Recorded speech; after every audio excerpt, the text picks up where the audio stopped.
We have Laszlo Horvat and Will Seckham who are going to come up and share on AI and travel. I am really curious to hear about the technology that we have moving forward.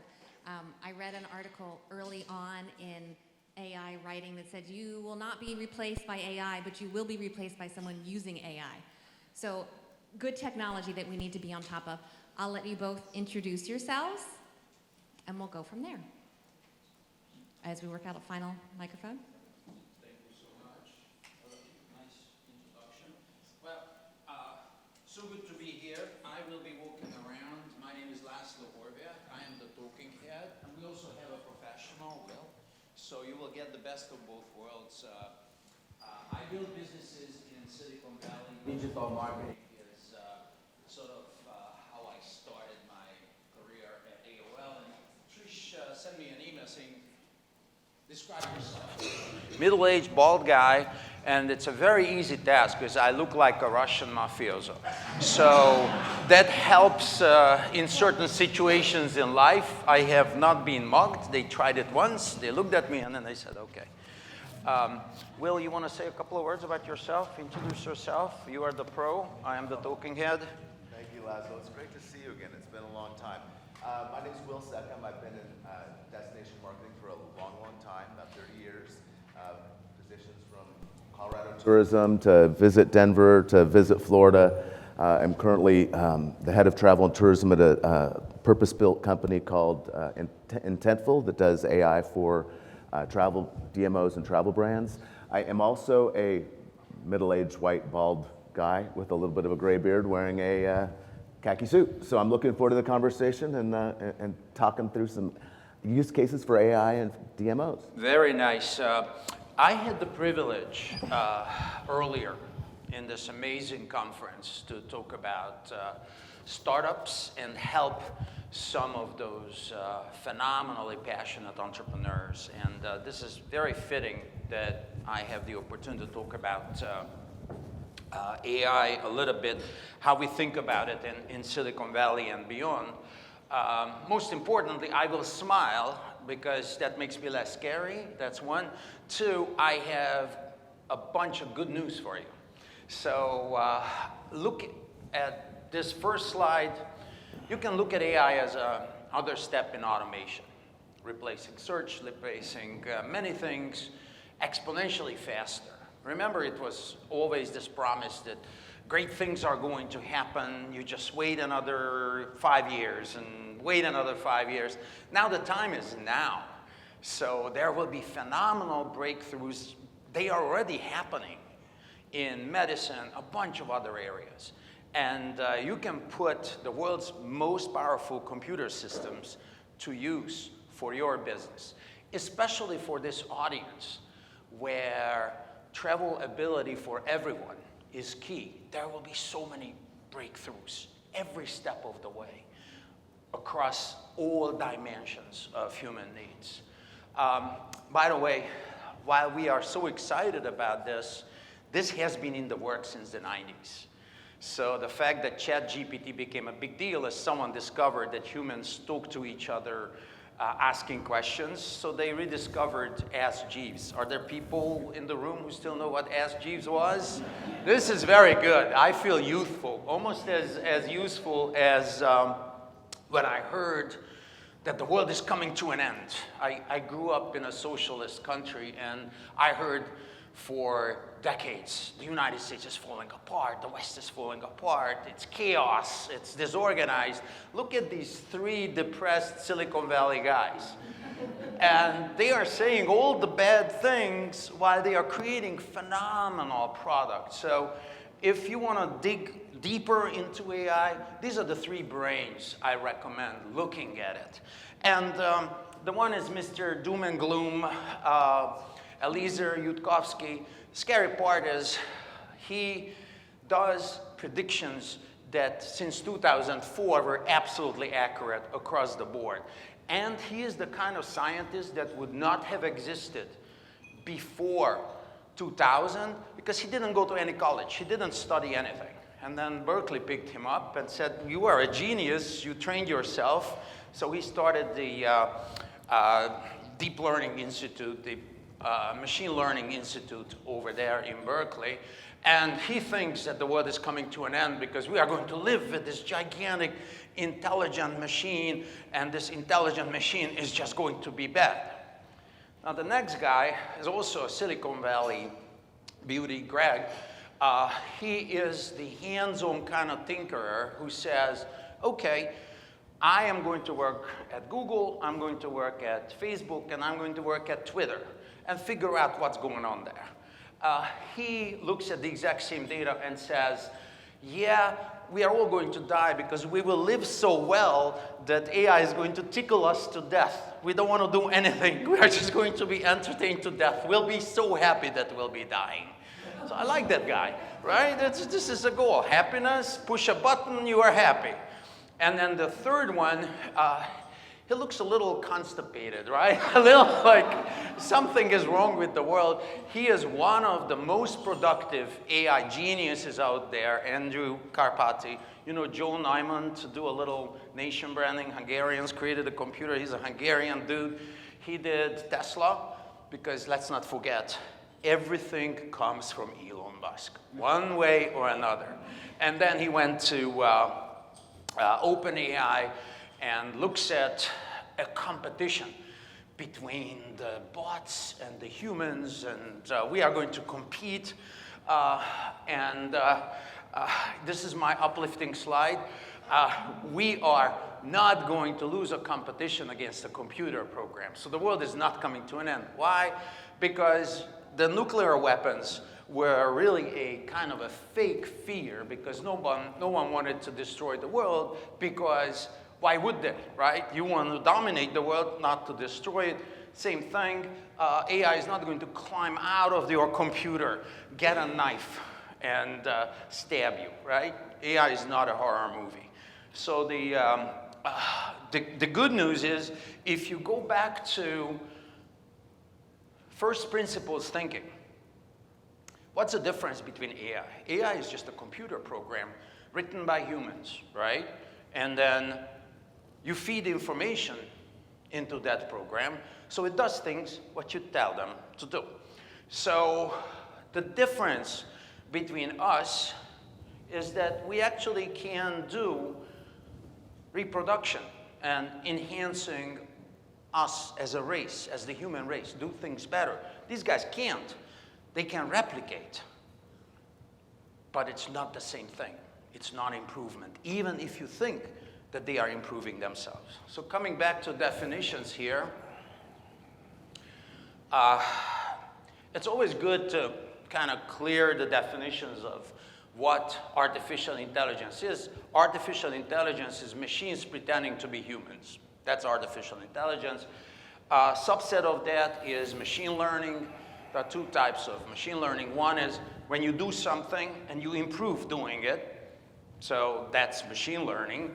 And then the next one is the deep learning. Everyone is scared because it's new. It's when the machine actually can predict what the machine is going to need, so they learn. That's the big example is a machine that's used for translation all of a sudden taught itself another language. Oh, that's horrible. They taught it, the machine learned it in 10 minutes. Wow, that's horrible. I think it's amazing. We have a toolkit at our fingertips that can learn a language, and you can translate, localize your digital content into a gazillion languages, and at no cost. All that is done by this big, scary intelligence. So life is good. Key element here, they imitate, they don't think. These machines don't think, they follow rules. So abstraction, creativity, connecting the dots your way, that does not exist in this world. So humans beat machines. We have that ChatGPT kind of revolution here. This is one of my favorite elements here. The exponential growth that Peter Diamandis in Singularity University was talking about. We have it now. So while we are talking, great things can happen in labs at MIT or Berkeley, because time has accelerated tremendously. They are voraciously cycling through information, what you feed into them. Look at this. The jump between 175 billion to 1.8 trillion took a few months. So we live in exponential times. Isn't that phenomenal? First time ever, the definition of time that we grew up with changes by the hour. Now, if you process that, that will have ramifications. Like Will is doing a television show where the staff is all artificial intelligence. They are doing all the research, all the legwork that has not been possible just a few months ago, right? Until now. So training data from terabytes to gigabytes, these are very hard to comprehend.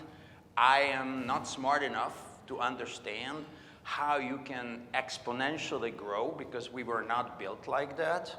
I did the first advertising program on AOL, and we clicked the button, and then I went to have a cup of coffee, and 3 minutes later I came back, and it was almost done with the first answers.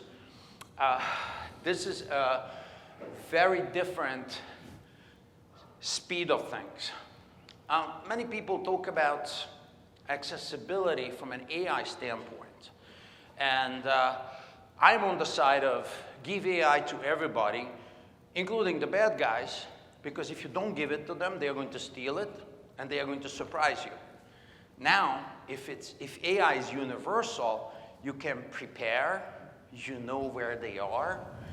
Other people disagree with me, and there will be a lot of fight over that with governments. The EU is now deep into regulating AI because they are more scared than we are. New things are second nature to Americans.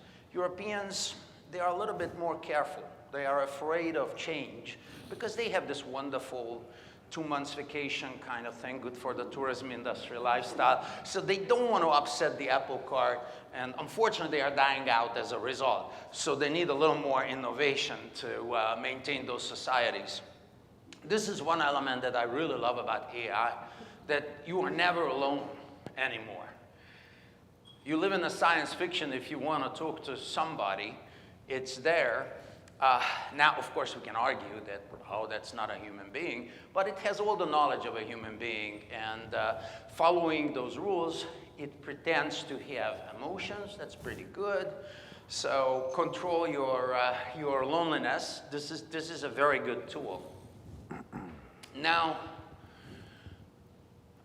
if you are inclined to look at businesses, closed systems and open systems, that's probably the most exciting element of this.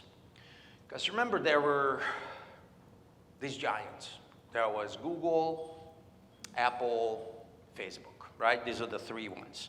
And I'm not going back to the walled garden of AOL, the hybrid garden of Yahoo that was completely destroyed by the open system of Google. Apple used to be a little bit bigger than Google. They were at par. Now, Google fell behind. Apple is about twice as big as Google. From an AI standpoint, Facebook, which was trying to find an identity, looking for something that they can organize the company around. They found AI, completely open AI system, Llama 2. So, to absolute surprise of everybody, Mark Zuckerberg pulled it off of his head after breaking lots of eggs and screwing up his own company and looking for all kinds of new identities for it. Now, they are the hidden superpower of the AI world, completely open. And Google, that essentially created what we call AI today, way ahead of everybody else, they were sitting on it because they didn't want to destroy the golden goose. They didn't want to destroy their search model. So there will be a lot of fun to watch these giants that have incredible development capabilities. And if you really want to look at how we can develop search engine optimization techniques and create a lot of content for free or next to free, I recommend this, The Future of Truth on the Internet. It's a YouTube video, and it's very quirky. You may have noticed none of my examples are sort of mainstream legacy media characters because they make people zombies and they say the same thing all the time. These guys are the ones that actually are coming from the new media, the universe of the podcasters, who are going down to the first principles, draw conclusions. So I recommend to get to those thinkers as you look at how you are going to put AI to good use, how you are going to do bookings and content and television shows. And I can't find a better kind of bridge to Will's part of the presentation. I put there no hidden treasures left, which is AI finds everything, right? What AI does is essentially goes through every single corner of the web, just like a search engine bot, and then draws conclusions. So when you are asking for something, it gives you the answer right away. They don't need to go out. They already know. They have that kind of knowledge. So when you will have a wonderful travel product that does not have the gazillion-dollar marketing budget, you are very lucky, because this is the time to be discovered. And I think your TV show is Undiscovered America, right? Yes, sir. So, personal tour guide, no hidden treasures left. This is just one of the takeaways that when you start thinking about these uses, it's really a no-brainer how travel and bookings and your business has expanded exponentially. So you can think exponentially about the opportunities. I can also dance. One of the things here that I always love, Google Translator, which used to be the Bible of translations and the gold standard, AI left it in the dust without thinking twice about it. Significantly better results because it's a language-based system, language models, so it should not be a no-brainer. I thought that Google's Translate is going to put up a fight, but yeah, I was naive. So, in terms of questions, if you have any questions, let me know, please. You know how to find me. Probably the easiest, if you just remember my first name, laszlo@gmail.com. I was, I think, the 52nd tester of the Gmail system, so easy to remember. And thank you so much for paying attention in this beautiful at this beautiful conference in beautiful Savannah. I love looking into the eyes of people who are following. It gives me a lot of inspiration. So I don't regret that I'm not on the CEO Club's Mediterranean cruise where I'm supposed to go until Trisha and Jake told me, hey, we want you to be here. So you guys were my cruise ship, so thank you for the treat.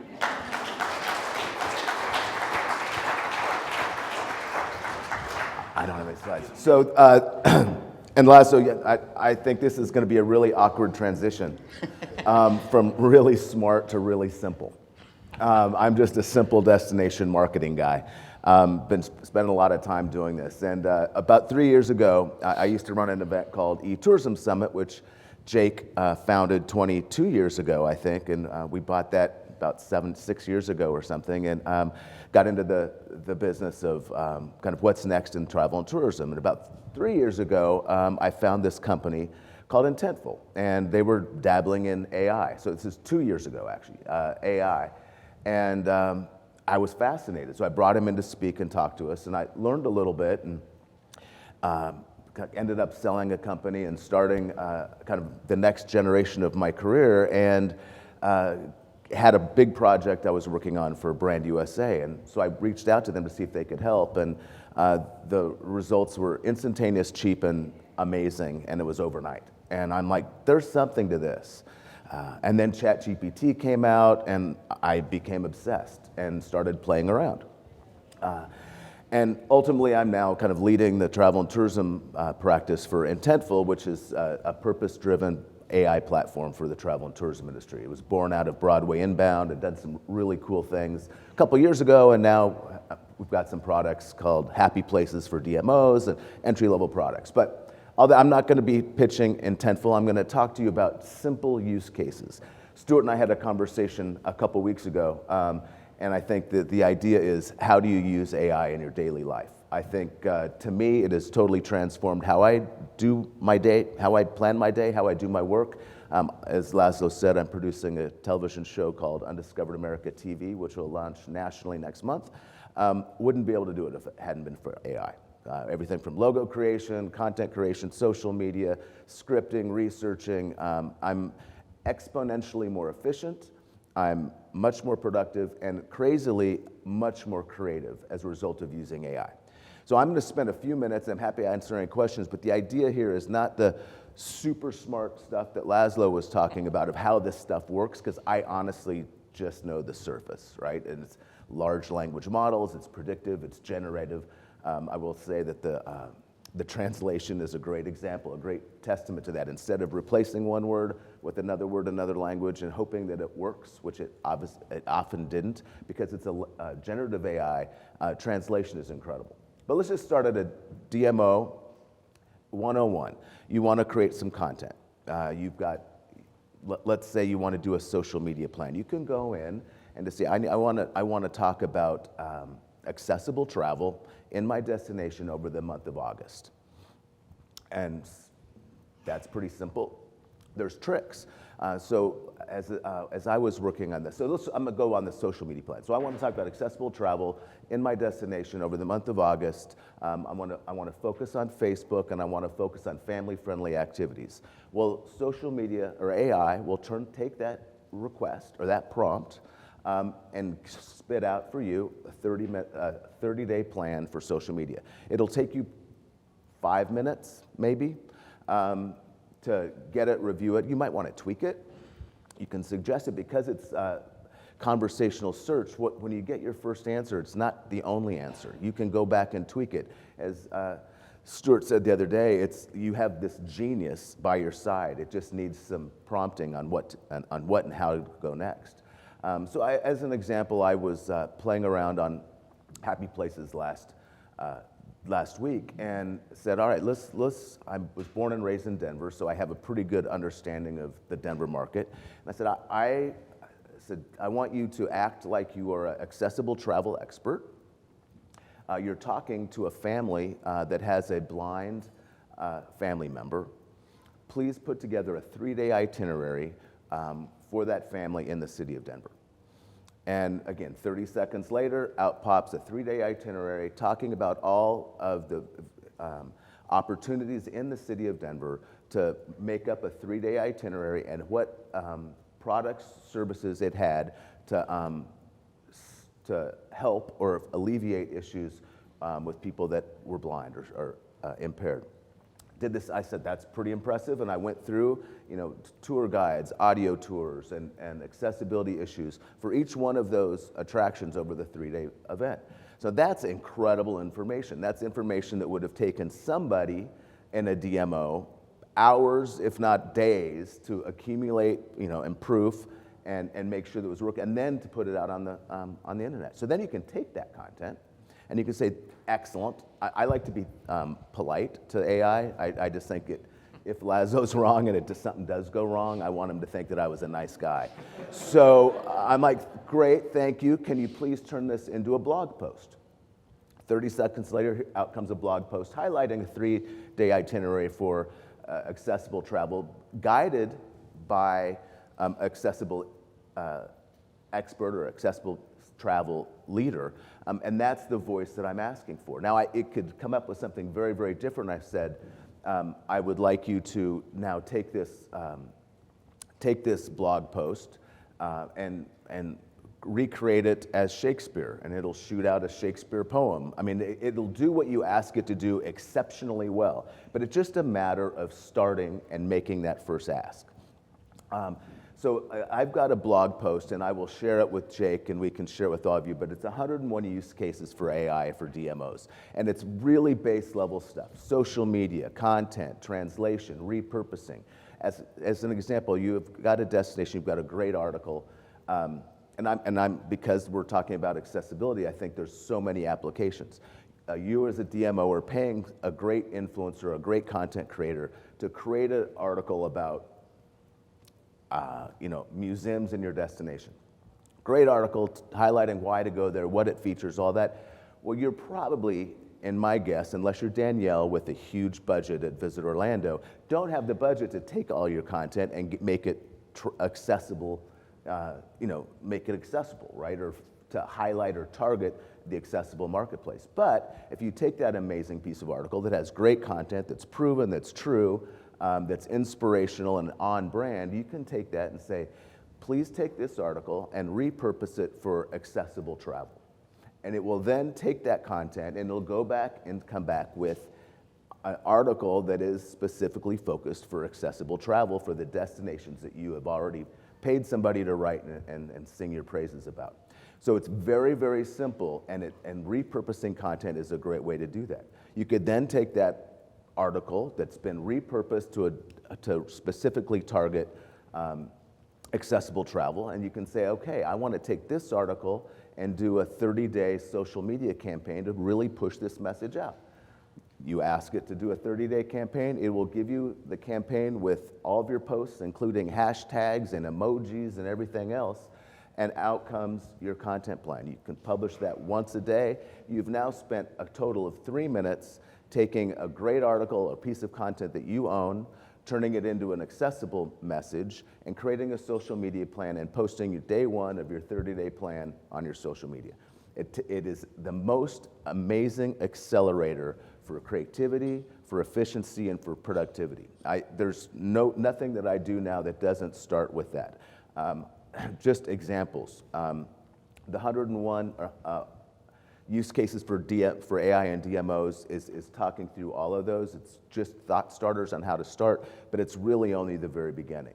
If I was, and I've been a CEO of a big DMO, the communications and the work that you do on addressing issues, or addressing different constituencies, addressing different marketplaces. So the way that a brand speaks to its constituencies is very, very different. The language that I use talking to consumers on social media is one language, and AI can speak in that language.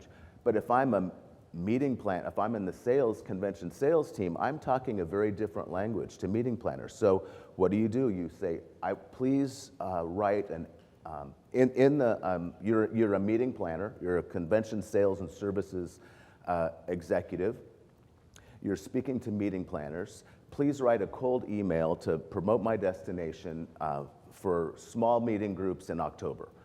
And out comes that cold email. Now that might have taken you or your team 30 minutes, 45 minutes to spit something. Oh, this takes 30 seconds. It's a great starting point. You have to enter in your name and your position and your follow-up and maybe tweak a thing or two, but it's going to speak to the people that you're asking it to speak with and the language that they want to be spoken to in.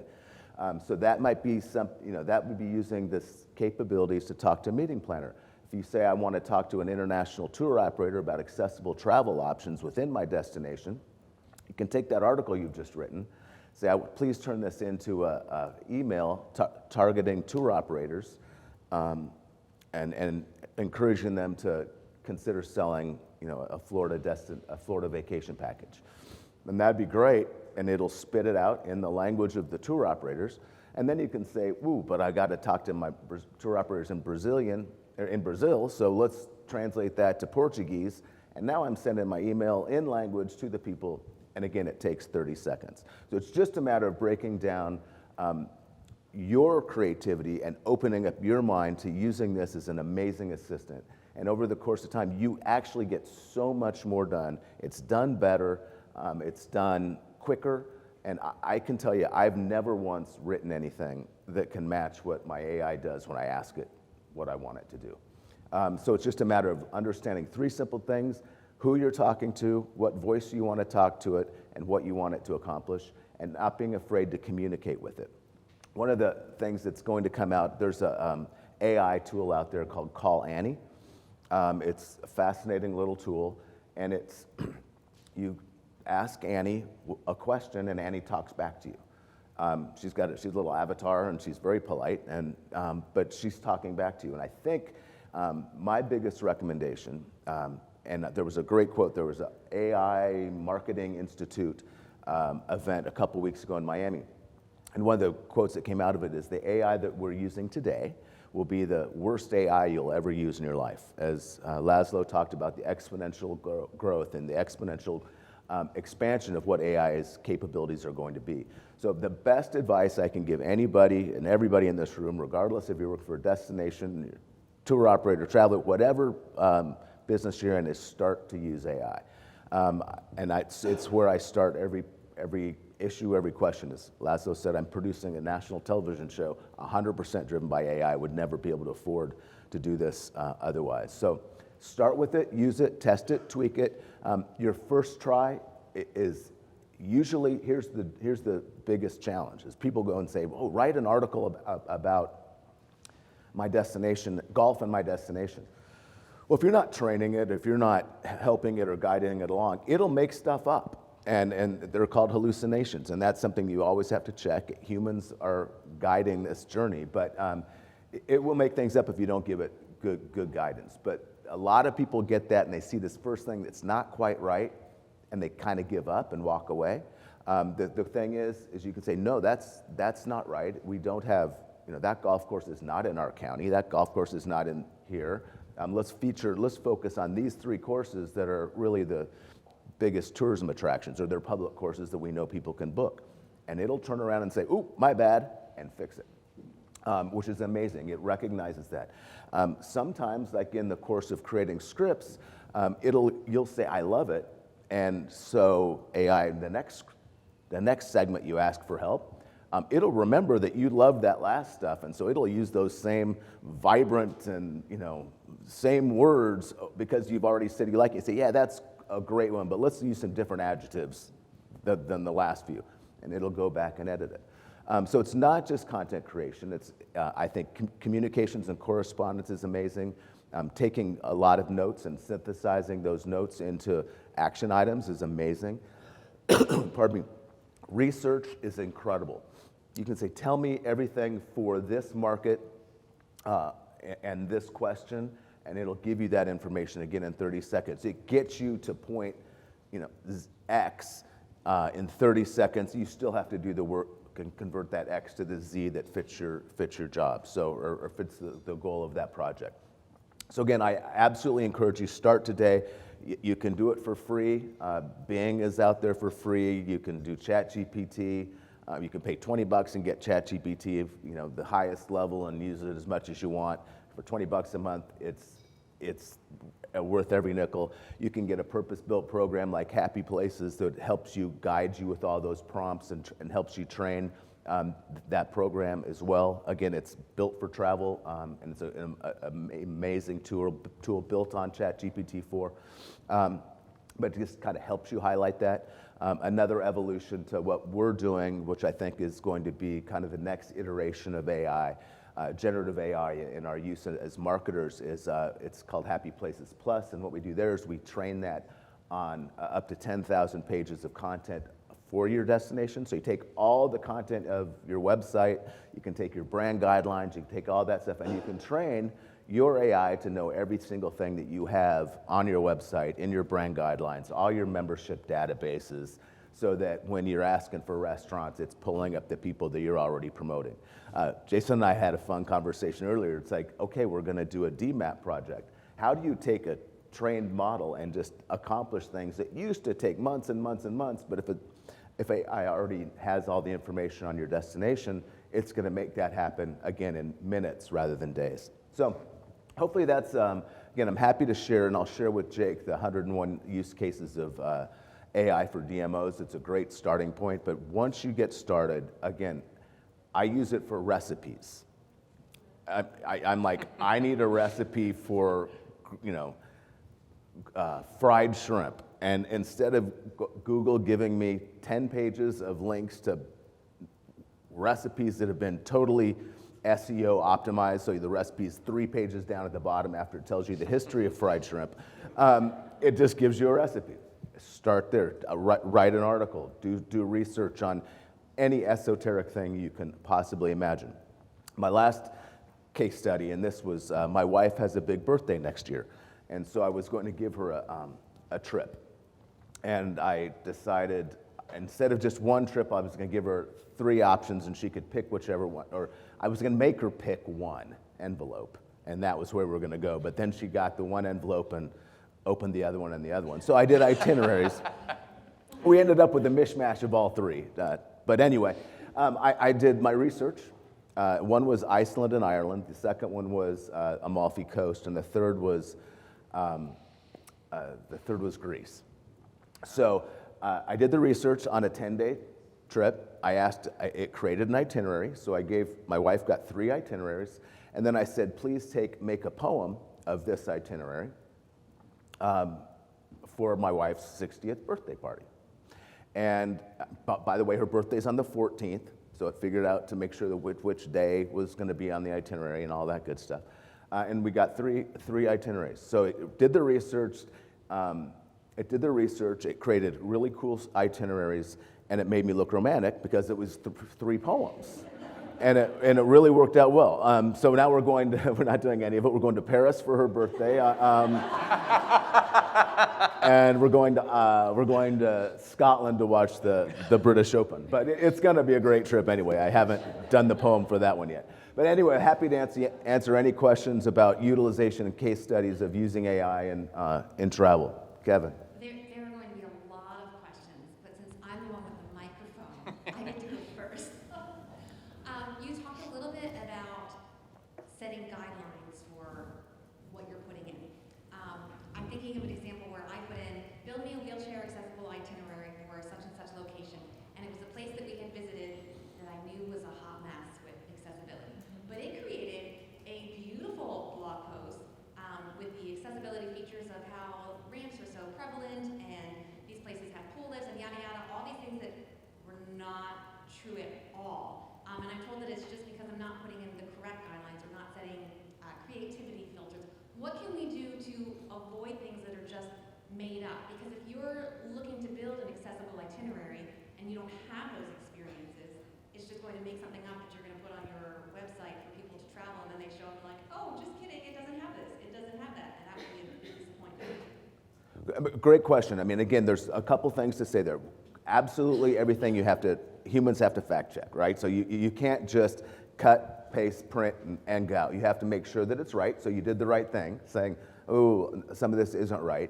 A lot of it is saying, okay, I'm an accessible travel expert or a wheelchair travel expert, and then it's going to research the kind of content that is being generated by those people. You can say I'm a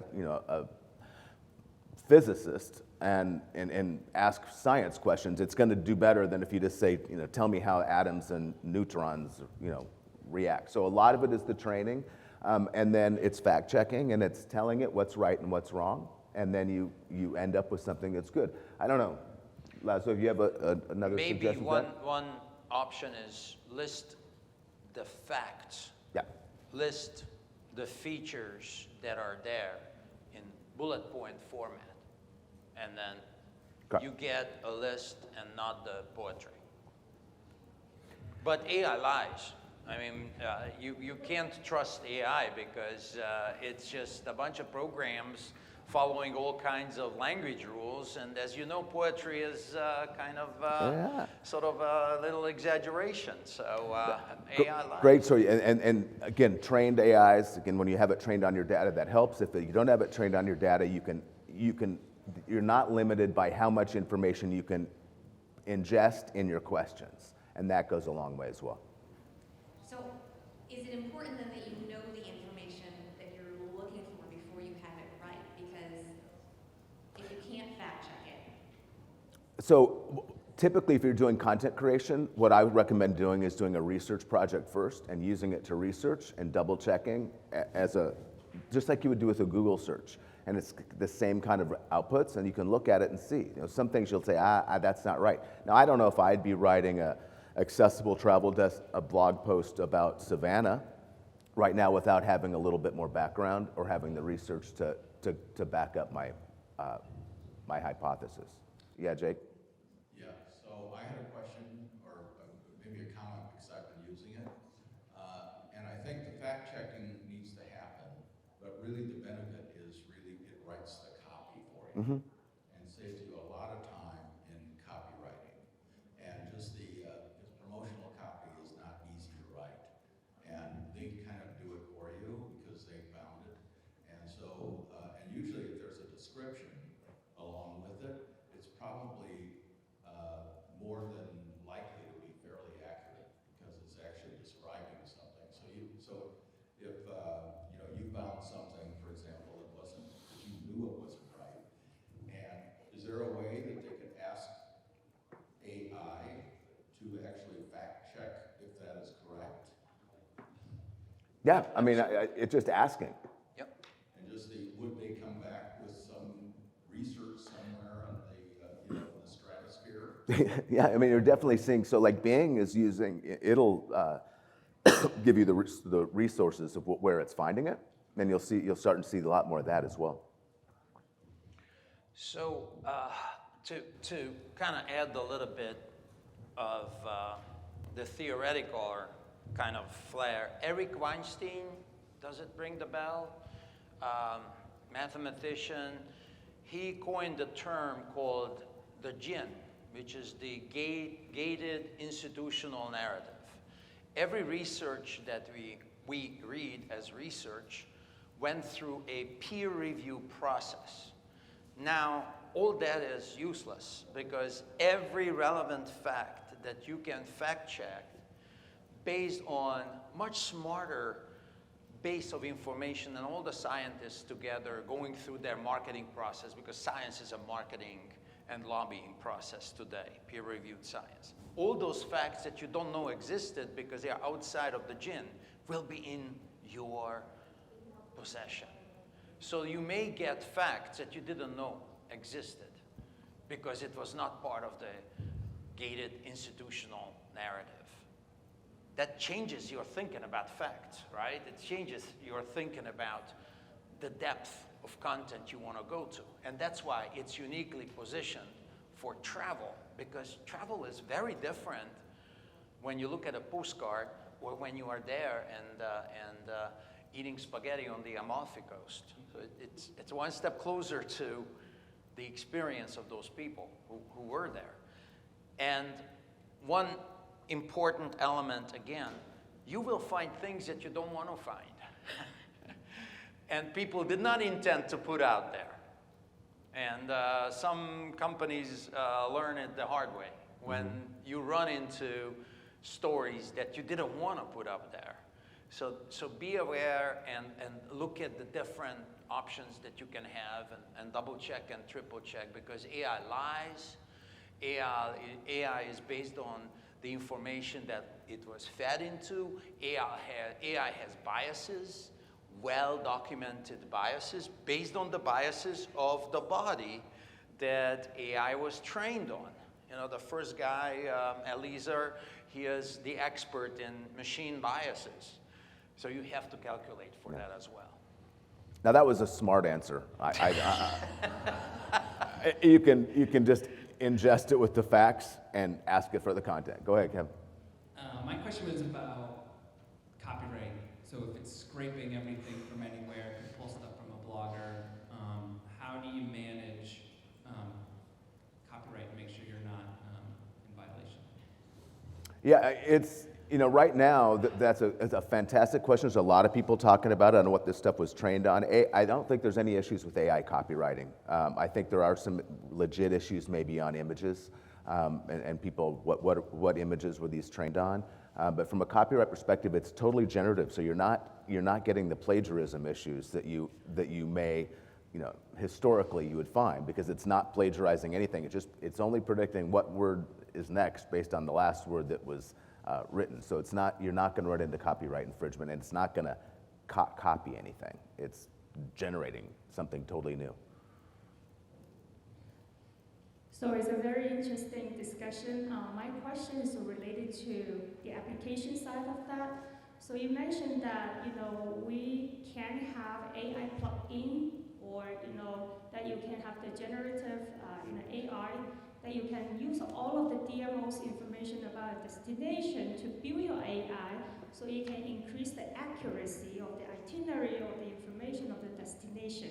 So my question is, where we are at in terms of technology. I know TripAdvisor is building that, but we're far from a DMO can just plug in an AI and train the model based on the information, or right away they can plug in already? It would take me a week to do that with your website.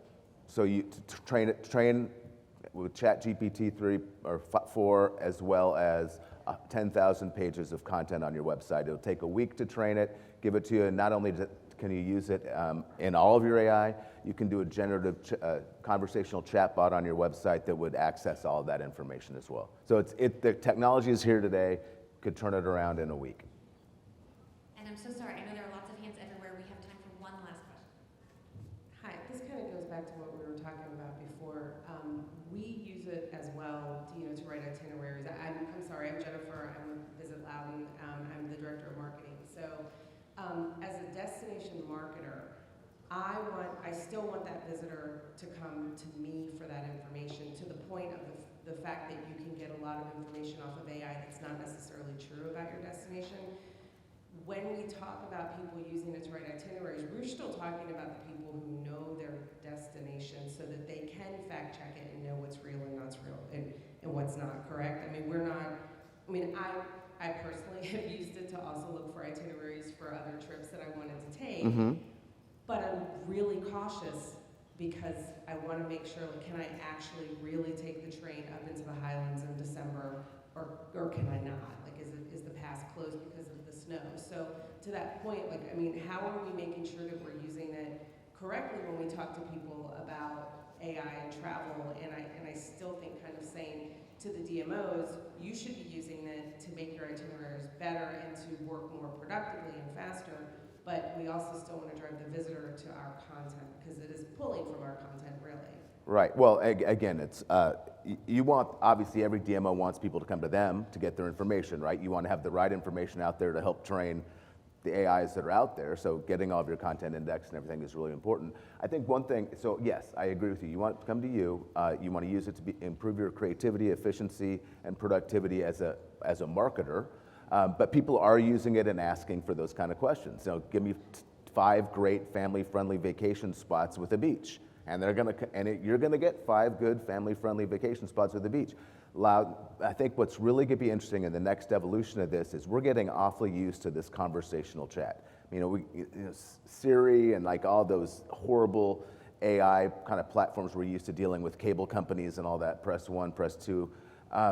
It's now getting really good. And so I think people are gonna get really used to just asking a question and getting an answer. I think that's gonna happen on DMO websites sooner than we know, because I'm gonna get used to asking a question and getting my answer. The natives are getting restless and trying to get into the room here. Oh, okay, well. Okay, so Will's around, you can ask him questions. I'm sorry, I didn't mean to interrupt you. That was rude, Jake. I didn't mean to. I will never come back. They're coming after me. So Okay. we'll see, Good job. Good job. That's right.